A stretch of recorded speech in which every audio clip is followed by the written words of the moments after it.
নমস্কার, আরোহী নিউজে আপনাদের সকলকে স্বাগত। সঙ্গে রয়েছে আমি রুমকি। শুরু করছি আমার বাংলা।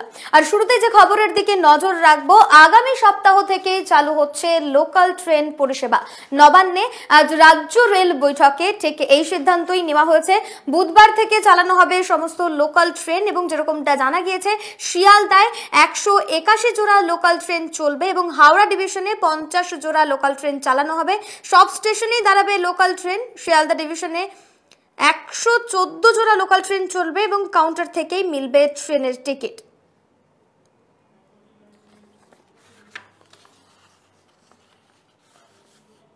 দুর্গাপুজোর মতো এবারে কালী পুজোতেও বিধিনিষেধ জানালো হাইকোর্ট। সমস্ত বিধিনিষেধ মেনেই কালী পুজোয় মণ্ডপে ঢুকতে দেওয়ার অনুমতি দেওয়া হয়েছে হাইকোর্টের তরফে এবং যেরকমটা জানানো হয়েছে, সরকারের ইতিবাচক পদক্ষেপের জন্য দুর্গাপুজোয় রাজ্যে আক্রান্তের সংখ্যা বাড়তে পারেনি বলেও এদিন মন্তব্য করেছেন বিচারপতি সঞ্জীব বন্দ্যোপাধ্যায়। প্যান্ডেলের বাইরে 5 মিটারে নো এন্ট্রি জোন থাকবে। মণ্ডপের 5 মিটারের মধ্যে ঢাকিরা থাকতে পারবেন 150 মিটারের মধ্যে 10 জন এবং 300 মিটারের মধ্যে 15 জন। বড় মণ্ডপে সর্বাধিক 45 জন থাকতে পারবে।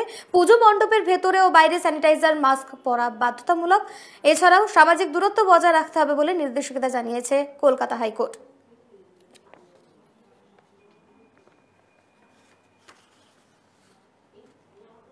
পাশাপাশি যে খবরের দিকে নজর রাখবো, ইতিমধ্যেই কালী পুজোতে বাজি নিষিদ্ধ করে দিয়েছে হাইকোর্ট এবং কালী পুজো দিওয়ালির পাশাপাশি এবার ছট পুজোতেও বাজি নিষিদ্ধ করলো হাইকোর্ট। যেরকমটা জানা গিয়েছে, বিচারপতি সঞ্জীব বন্দ্যোপাধ্যায়ের বেঞ্চের নির্দেশ, বাজি কেনাবেচা যাবে না। নবান্নে মুখ্য সচিব আলাপন বন্দ্যোপাধ্যায় সাংবাদিক সম্মেলন করে বলেন, কোভিড রোগীর পক্ষে বায়ু দূষণ মারাত্মক, তাই কালী পুজোয় বাজি ফাটানো যাবে না। করোনা আবহে বাজি থেকে দূরে থাকুন।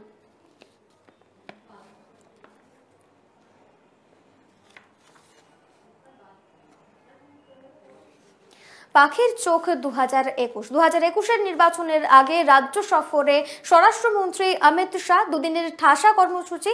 আজ বাঁকুড়ায় একটি দলীয় সভা করেন এবং একজনের বাড়িতে আহার সারলেন অমিত শাহ। 2021 বিধানসভায় রাজ্যে আরো বেশি করে পদ্ম ফোটাতে মরিয়া গেরুয়া শিবির। বিজেপির সভাপতি জেপি নাড্ডা থেকে অমিত শাহ, একের পর এক হেভিওয়েট নেতারা গত কয়েকদিনের প্রচারে রাজ্য সফরে। দুদিনের সফরে ঠাসা কর্মসূচি কেন্দ্রীয় স্বরাষ্ট্রমন্ত্রী অমিত শাহের। বুধবার রাত 9:05 দমদম বিমানবন্দরে পৌঁছানোর পর তাকে ঢাক ঢোল বাজিয়ে স্বাগত জানান বিজেপির কর্মী সমর্থকেরা। কলকাতায় রাত্রিবাস করেই বৃহস্পতিবার সকালে লালমাটির জেলা বাঁকুড়ায় পৌঁছে যান অমিত শাহ। বাঁকুড়ার পোয়াবাগান মোড়ে বিরসা মুন্ডার মূর্তিতে মাল্যদান করেন কেন্দ্রীয় স্বরাষ্ট্রমন্ত্রী। সঙ্গে ছিলেন বিজেপির শীর্ষ নেতৃত্ব।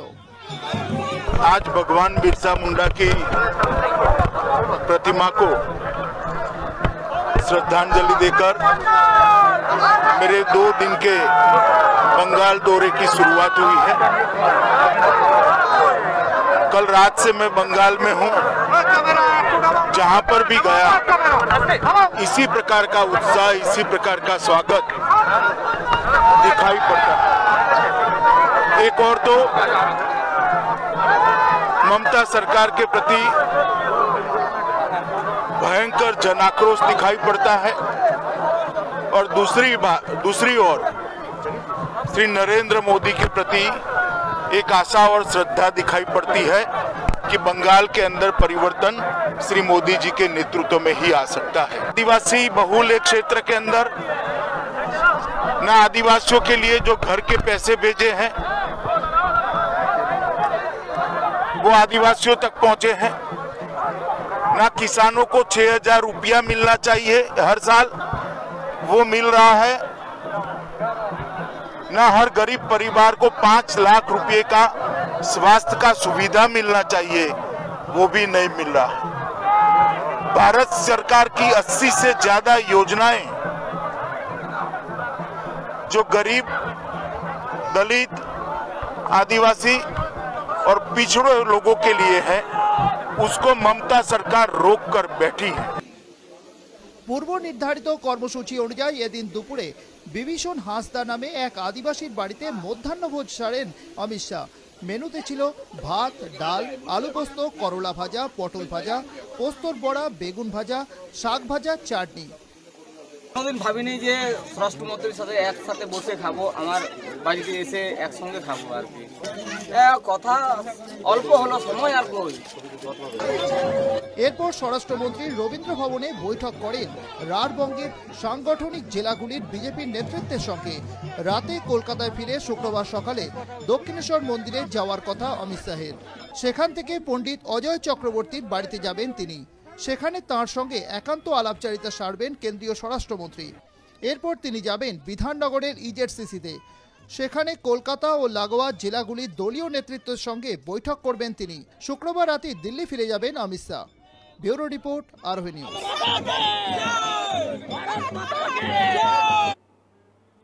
রাজ্য সফরে কেন্দ্রীয় স্বরাষ্ট্রমন্ত্রী অমিত শাহ দুদিনের ঠাসা কর্মসূচি রয়েছে তার। আগামীকাল নিউ টাউনে মতুয়া সংঘের মন্দিরে পুজো দেবেন স্বরাষ্ট্রমন্ত্রী অমিত শাহ এবং তার পাশাপাশি সংঘের এক সদস্যের বাড়িতে মধ্যাহ্নভোজ সারবেন তিনি। তাই কেন্দ্রীয় স্বরাষ্ট্রমন্ত্রীকে অভ্যর্থনা জানাতে এই মুহূর্তে সাজু রব রয়েছে সেখানে। গোটা রাস্তা ভরে দেওয়া হয়েছে ফ্ল্যাগ এবং হোর্ডিংয়ে। আগামীকাল দুপুরে প্রথমে অমিত শাহ যাবেন নিউ টাউনে জ্যোতিনগরে মতুয়া সংঘের মন্দিরে।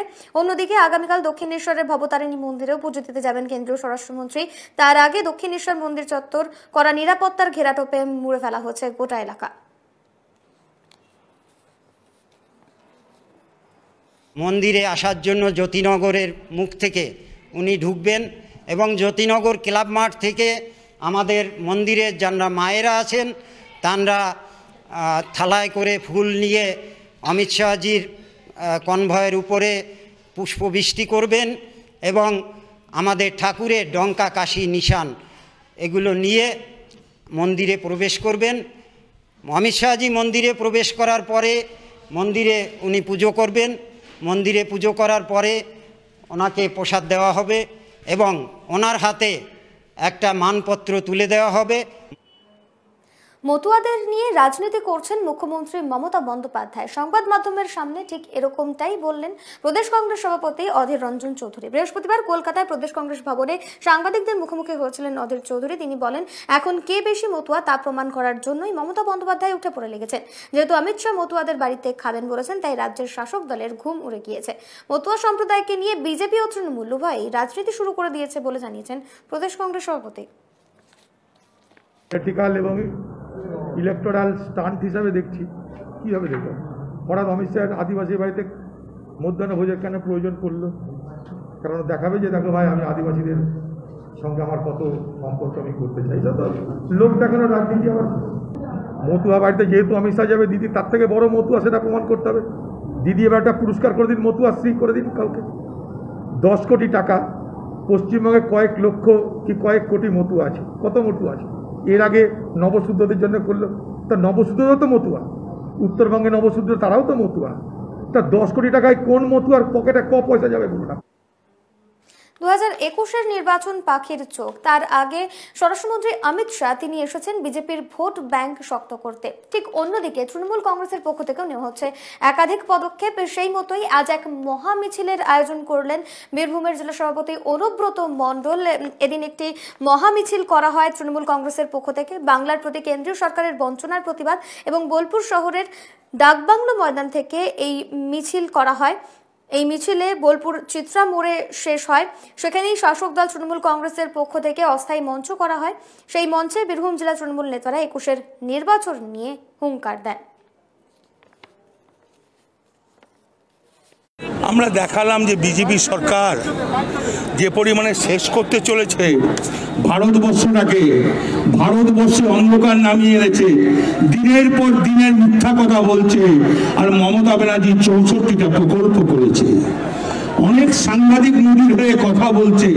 তাই আমরা বীরভূম জেলার মানুষ আজকে আমাদের বোলপুর লোকসভায় যতগুলো 7টা বিধানসভাতে এই ধরনের মিছিল হচ্ছে, কালকে হবে সিউড়ি লোকসভাতে। আগামী বিধানসভা নির্বাচনে কোচবিহারের 9টি আসনে মুখ্যমন্ত্রী মমতা বন্দ্যোপাধ্যায়কে উপহার দিতে চায় কোচবিহার জেলা তৃণমূল কংগ্রেস এবং সেই লক্ষ্যেই আজ জেলা কার্যালয়ে একটি মিটিংয়ের আয়োজন করা হয়। এদিনের এই সভায় সেখানকার তৃণমূল কর্মী সমর্থকরা উপস্থিত ছিলেন কমিটির চেয়ারম্যান বিনয় কৃষ্ণ বর্মন এবং উপস্থিত ছিলেন সব আসনের বর্তমান বিধায়করা। অবশ্য এই সভায় সব বিধায়করা উপস্থিত ছিলেন না। এ নিয়ে জল্পনা শুরু হয়েছে ইতিমধ্যেই রাজনৈতিক মহলে। উত্তরবঙ্গ উন্নয়ন মন্ত্রী রবীন্দ্রনাথ ঘোষ বলেন, রাজ্যের মানুষের পাশে থেকে কিভাবে উন্নয়ন করা যায় সেটা মমতা বন্দ্যোপাধ্যায় ভালোই জানেন। আমরা চাচ্ছি আমাদের যারা কর্মী সবাইকে নিয়ে আমরা কুচবিহারের 9টা সিটকে কি করে আমরা জিতে আনতে পারি, তার জন্য আমরা আজকে এখানে পরিকল্পনা নিয়েছি। আমরা সবাইকে নিয়ে যারা দলের জন্য এতদিন শরীরে রক্ত জল করেছে তাদের সবাইকে নিয়ে একসঙ্গে চলে যাতে আমরা কুচবিহারের 9টা সিটে উদ্ধার করতে পারি, আমাদের মাননীয় মুখ্যমন্ত্রীকে উপহার দিতে পারি, এই সিদ্ধান্ত নিয়েছি। যাদের ডাকার নির্দেশ দিয়েছিল তাদের সবাইকে আমরা ডেকেছিলাম। রাজ্য নেতৃত্বের নির্দেশেই মিটিং চেয়ারম্যান বিনয় কৃষ্ণ বর্মন ডেকেছে। আমি আশা করছি আগামী দিনে দল শক্তিশালী হবে, তার জন্য যা যা করা আমাদের সমস্ত অভিজ্ঞতাকে কাজে লাগিয়ে সেই কাজগুলো আমরা করব।